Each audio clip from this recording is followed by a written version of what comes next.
এই যে কি প্রধান অতিথি হিসেবে উপস্থিত আছেন আমাদের কুপা বলবেন। প্রথমে আমি কিছু কথা বলার জন্য শুধু কম্বল বিতরণ করে তারা শেষ করছে, তাহলে কিন্তু এম টাকা পয়সা দিয়ে দেখভাল করে করে বলতে চাই হুজুররা পত্রিকা আয়োজিত আজকে এই কম্বল বিতরণী অনুষ্ঠান। যে একটু ধরে রাখবো মাহমুদ এখন দাঁড়া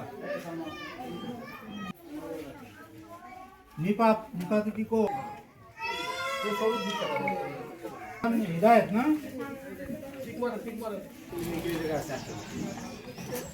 চক্র ফাউন্ডেশন বরাবরই আত্মমানবতার সবাই এই কাজগুলো করে থাকে।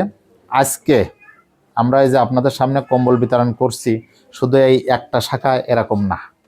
জাগরণ চক্র ফাউন্ডেশন সারা বাংলাদেশে 50,000 কম্বল বিতরণ করছে।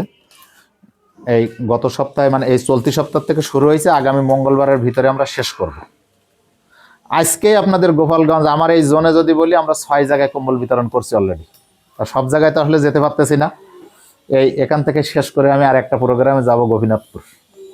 এখন অলরেডি আমাদের কোটালীপাড়ায় প্রোগ্রাম চলতেছে, চিতলমারি একটু পরে প্রোগ্রাম চলবে, আমাদের নড়াইলে 2 জায়গায় আমরা এখন আজকে কম্বল দেব। এই শীতার্তদের জন্য, গরিব অসহায় মানুষের জন্য জাগরণ চক্র ফাউন্ডেশন, আসলে সবাইকে তো দেয়া সম্ভব না।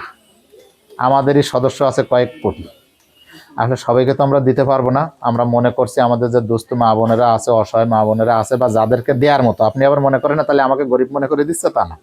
আমরা আমাদের সদস্যদের মধ্যে মনে করতেছি এনাকে দেয়া সম্ভব, সবাইকে আমরা দিতে পারতেছি না। সেই হিসাব করে আমরা একটা লিস্ট করছি, করে আমরা এটা বিতরণ করছি। এটা সারা বাংলাদেশেই বিতরণ হচ্ছে বা হবে। 50,000 কম্বল জেসিএফ থেকে আমরা সারা বাংলাদেশে বিতরণ করতেছি বা করব।